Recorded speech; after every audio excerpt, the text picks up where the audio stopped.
हरे कृष्णा। जगत गुरु श्रीला प्रभुपाद की जय। 18 अगस्त। वैदिक संस्कृति ऐसी है कि यदि आपके घर में शत्रु भी आ जाए तो आप इतने प्रेम से उसका स्वागत करें कि वह भूल जाए कि आप उसके शत्रु हैं। लंदन, 18 अगस्त 1971। जगत गुरु श्रीला प्रभुपाद की जय।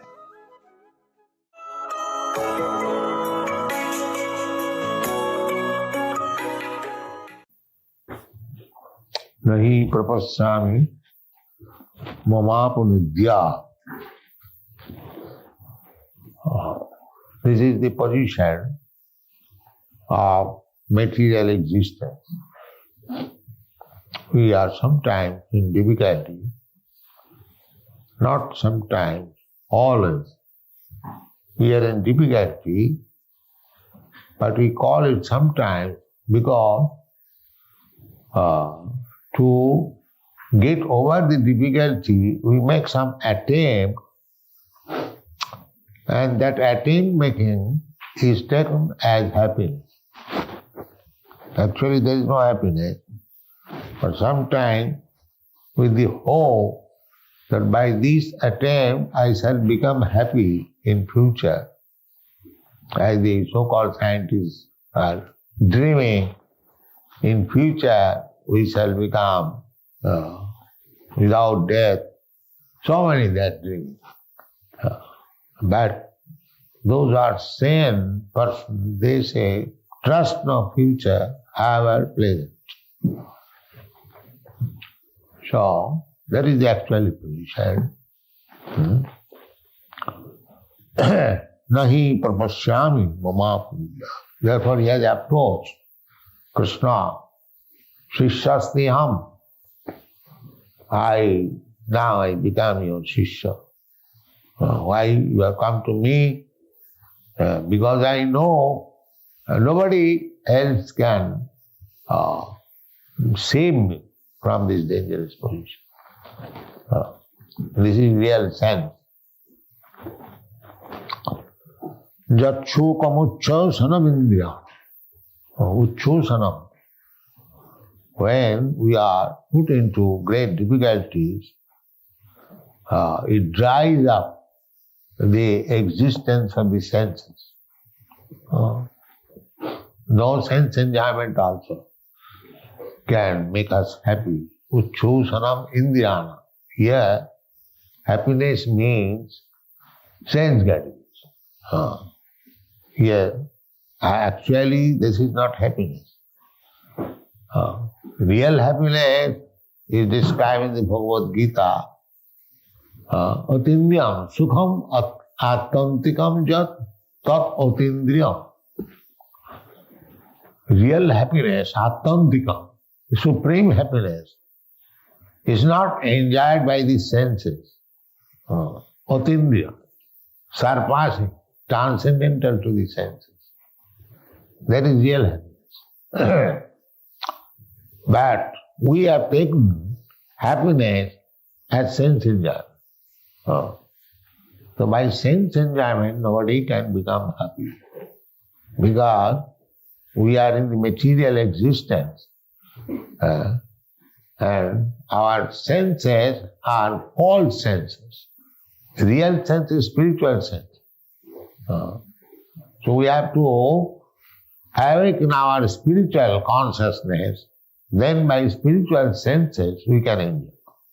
Sukham attantikam ja atindriya. Surpassing these senses. Surpassing these senses means these senses are means covered. Just like I am, this body. Actually I am not this body. I am spirit soul. But this is the covering of my real body, spiritual body. Similarly, spiritual body has spiritual senses. Not that Nirakara. Why Nirakara? It is a common sense affair. Just like if you have got a hand, a or two, one or two hands, you have got two hands, therefore when the hand is covered by some cloth, the cloth also gets a hand. Because I have got hand, therefore my dress has got a hand. Because I have got my legs, therefore my covering dress has got legs, pant. This is common sense. Where from this body came? This body is described Bashangshi, garments. So garment means it is cut according to the body. That is garment. Not that my body is made according to the garment. It is common sense. So when I have got hands of my heart, this is my subtle body or gross body. Therefore, originally, spiritually, I have got my hands and legs. Otherwise, how it comes? How do you develop? So originally, we are all person, no imperson. Krishna also says, he will say that these soldiers, these kings, you and me, my dear Arjuna, it is not that we did not exist in the past, neither it is that in future we shall cease to exist. So this particular instruction of Krishna, that I, you and all these kings and soldiers who have assembled here, they existed as we are existing now, individual person. Similarly, they existed individual person.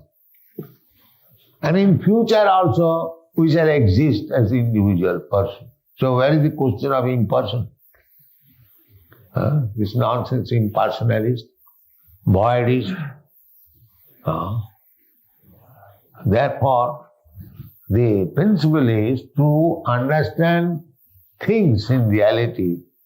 One has to approach Krishna as Arjuna has approached. Shishya, same. Now I am your disciple. You just teach me, Sadhima, Prapanna. I am surrendering. I am not trying to talk with you on equal level. To accept Guru means whatever Guru says, you have to accept. Otherwise, don't make Guru. Don't make a fashion. You must be ready. That is called Prapanna. Tad vidhi pranipate. You can understand simply by surrendering. Not to taste Guru.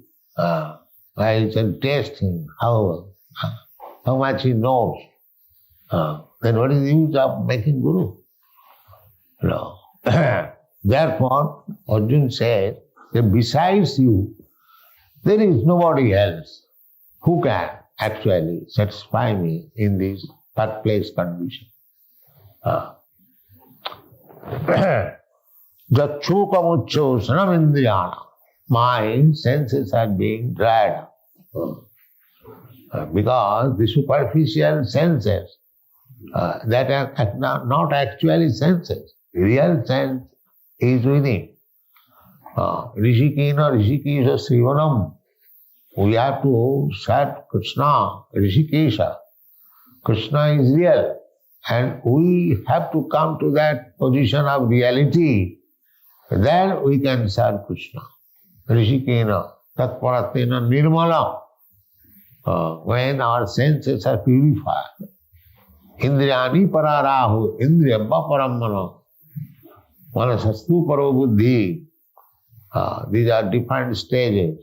This bodily concept of life means senses. But when you transcend these senses, you come to the mental platform. When you transcend the mental platform, you come to the intellectual platform. When you come to the intellectual platform, when you transcend, then you come to the spiritual platform. That is spiritual form.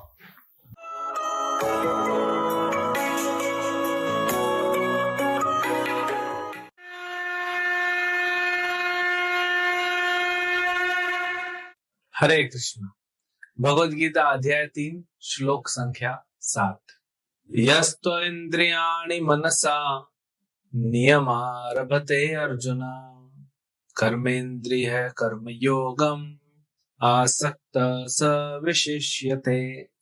दूसरी ओर यदि कोई निष्ठावान व्यक्ति अपने मन के द्वारा कर्मेंद्रियों को वश में करने का प्रयत्न करता है और बिना किसी आसक्ति के कर्मयोग कृष्ण भावनामृत में प्रारंभ करता है तो वह अति उत्कृष्ट है। भगवान ने अभी छठे श्लोक में जो हमने देखा कल, उसमें बताते हैं मिथ्याचार से उच्चते। मिथ्याचारी कौन है? जो व्यक्ति कहता कुछ है करता कुछ है, वो मिथ्या आचरण। लेकिन भगवान बता रहे हैं कि हमको ऐसा बनने की जरूरत नहीं। अगर हमको शुद्ध कृष्ण प्रेम प्राप्त करना है, शुद्ध आनंद प्राप्त करना है, तो अशुद्ध व्यवहार से नहीं उत्पन्न हो सकेगा। हमारा व्यवहार में शुद्धि होनी चाहिए। जैसे अगर आप कुछ बना रहे हैं, कुछ खाना बना रहे हैं, अगर जो रॉ मटेरियल्स में ही अशुद्धि है तो फाइनल प्रोडक्ट शुद्ध कैसे हो सकता है? उसको तो हमको पहले शुद्ध करना पड़ेगा। जैसे चावल, मान लीजिए चावल में कंकड़ है, तो चावल बनने के बाद भी कंकड़ तो रहेगा, वो तो पक्के नरम नहीं होने वाला। तो इसीलिए कंकड़ को पहले ही निकालना, तो थोड़ा मेहनत करना पड़ता है। तो यहाँ भगवान बोलते हैं प्रयास करो, ईमानदारी से प्रयास करो जितना कर सकते, धीरे धीरे धीरे धीरे आगे बढ़ो।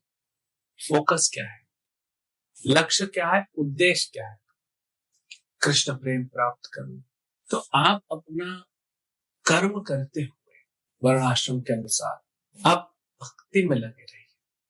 उससे क्या होगा, जब हम भक्ति में लगे रहेंगे और प्रयास करेंगे अपनी इंद्रियों को और मन को वश में करने का, भक्ति से कृष्ण भक्ति करेंगे, श्रवण करेंगे, कीर्तन करेंगे, इसमें धीरे धीरे धीरे धीरे हमारा मन, हमारी इंद्रियां वश में आएंगी। तो हम उसको प्रयास कर रहे हैं सेवा में लगाने का। तो भगवान बोलते हैं ये ज्यादा अच्छा है, ना कि आप बाहर से दिखाइए कि आप बड़े महात्मा हैं, बड़े भक्त हैं, योगी हैं, लेकिन अंदर से कुछ और है। तो इसलिए प्रयास करना चाहिए।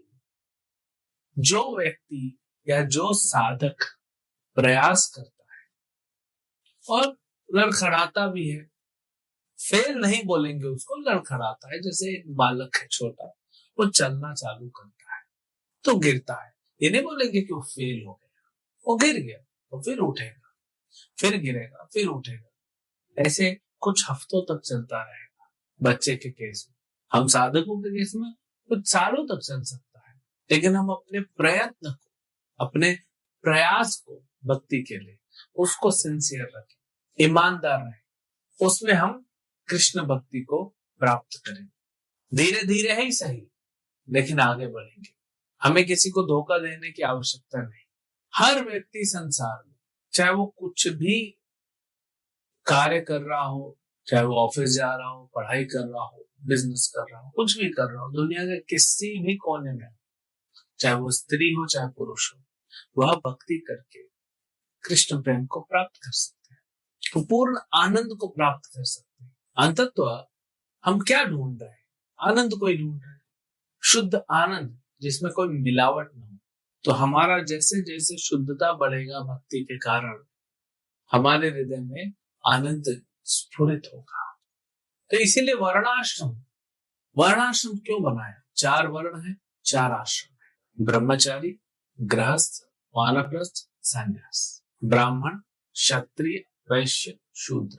तो ये वर्ण है, ये आश्रम क्यों बनाया गया है? कि आपके साइकोफिजिकल नेचर को ध्यान में रखते हुए आपको क्या सूट करता है। क्या आप ब्राह्मण जैसे गुण है तो आप ब्राह्मण का कार्य कीजिए, शूद्र जैसे गुण है तो शूद्र का कार्य कीजिए। कोई गलत नहीं है। कोई डॉक्टर होता है, कोई स्पोर्ट्समैन होता है, तो कोई गलत थोड़ी है। उसको अच्छा लगता है ऑपरेशन करना, वो अच्छे से उसका हाथ काम करता है, उसका काम का पैर अच्छे से काम करता है, वो रनिंग करता है, फुटबॉल खेलता है। तो जिसका जैसा स्वभाव है उसको वो कार्य करना चाहिए। इससे क्या होता है? इससे मन शांत होता है, इधर उधर भटकता नहीं है। आज देखिए हर व्यक्ति एक डिससैटिस्फैक्शन को ले रहा है, असंतुष्टि को लेके चल रहा है। मुझे ये जॉब नहीं करना, मुझे ये नहीं करना। जो कर रहा है उसी में असंतुष्ट है। आज संसारी लोग, संसार में प्राय सभी लोग असंतुष्ट हैं उस कार्य में जो वो कर रहे हैं। फिर कैसे आगे बढ़ेगा? मन अशांत रहेगा तो भक्ति कैसे करें? इसीलिए लोग भक्ति कर नहीं पा रहे हैं। पहले तो मन को सेट करना पड़ेगा ना, शांत करना पड़ेगा थोड़ा सा, कम से कम, कि जो आप कर रहे हैं वो आपको ठीक है, संतुष्ट है। अब सामाजिक स्थिति जो है आज की, ऐसा तो नहीं कर सकते ये जॉब छोड़े वो जॉब करें, अपने हिसाब से जॉब मिल भी नहीं रही, तो उसमें थोड़ा सा वर्णाश्रम जो है, अभी जो मिल रहा है जॉब घर से लाने के लिए करना पड़ रहा है, तो फिर हमको क्या, उसके लिए भी भगवान बताते हैं यदृच्छा लाभ संतुष्ट हो। जो मिल रहा है, जो आप जॉब कर रहे हो, उससे जो आपको सैलरी मिल रहा है उसमें संतुष्ट रहो। संतुष्ट रहेंगे तो मन इमीडिएटली स्थिर हो जाता है, शांत हो जाता है, आपको भक्ति करने में आसानी होती है। जब ये करते हैं तो हमारा क्या होता है, भक्ति में आगे बढ़ते हैं। और हमारे जीवन में जो आसक्तियां है ना, जैसे आप चल रहे हैं, मान लीजिए आप कार में अपने आगे बढ़ रहे हैं, लेकिन कार में बहुत सारी रस्सियां बांधी हुई है और आसपास में जो है लोहे के ऐसे खंबे बांध दिए गए और उसमें रस्सियां हैं, तो क्या आप आगे बढ़ पाएंगे? नहीं बढ़ पाएंगे। तो जब भक्ति करेंगे तो धीरे धीरे एक एक आसक्ति आपकी छूटती जाएगी, रस्सी खुलती जाएगी, आसक्ति छूटती जाएगी और कार जो है वह आगे बढ़ता जाएगा। अगर आपने ब्रेक पे, कार की ब्रेक पे पत्थर रख दिया है तो आप कितना भी एक्सेलरेट करिए, कार आगे नहीं बढ़ेगी। तो वो आसक्तियां हमें पीछे खींचती है। भक्ति करने से ये धीरे धीरे लूज होंगे और फिर आसक्तियां जो है कमजोर पड़ने का धीरे धीरे छूटती जाएंगी और आप भक्ति के पथ पे आगे बढ़ते रहेंगे। ये भगवान सिखा रहे हैं। तो आप किस स्थिति में है, किस परिस्थिति में, उससे फर्क नहीं पड़ता। हर व्यक्ति संसार में, हर व्यक्ति भक्ति कर सकता है। तो यहाँ पे एक ढोंगी साधु होने से अच्छा है एक सड़क पे झाड़ू लगाने वाला व्यक्ति ईमानदारी से भक्ति करे। वो ढोंग करने से ज्यादा अच्छा है। तो इसका मतलब क्या है? देखिए, भगवान को तो हम ठग नहीं सकते। भगवान तो हमारे हृदय में है, भगवान परमात्मा है, सर्वत्र है। हमारे मन में विचार आ जाता है, उसके पहले भगवान को पता पड़ जाता है कि इसका विचार ये आ रहा है। तो भगवान से क्या छुपाएंगे? हमको भक्ति करनी है भगवान की, उनसे कुछ छुपा नहीं सकते, तो हम खुला रखें ना। तो ढोंग करने से फायदा नहीं। प्रयास करें, भक्तों का संग दे, भक्ति का संग दे। इसीलिए भगवान ने कितने सारे देखिए माध्यम भेजे हैं जहां पे हम भक्ति में आगे बढ़ सकते हैं। हरे कृष्ण महामंत्र जप करना, गीता भागवत पढ़ना, सुनना, साधु संग करना, प्रसाद खाना, भगवान के मंदिर जाना, श्री विग्रहों की सेवा करना, इतनी सारी सेवाएं भगवान ने इतने सारे माध्यम उपलब्ध किए हैं कि हमारा मन जो है वो लग जाए। तो हम इसको अपने सिंसेरिटी से प्रयास करते हुए आगे बढ़े भक्ति के पथ पे। और अंत में क्या होगा? वो कहते हैं ना अंग्रेजी में, slow and steady wins the race. भले हम स्लो चले लेकिन स्टेडी चले, चलते रहे।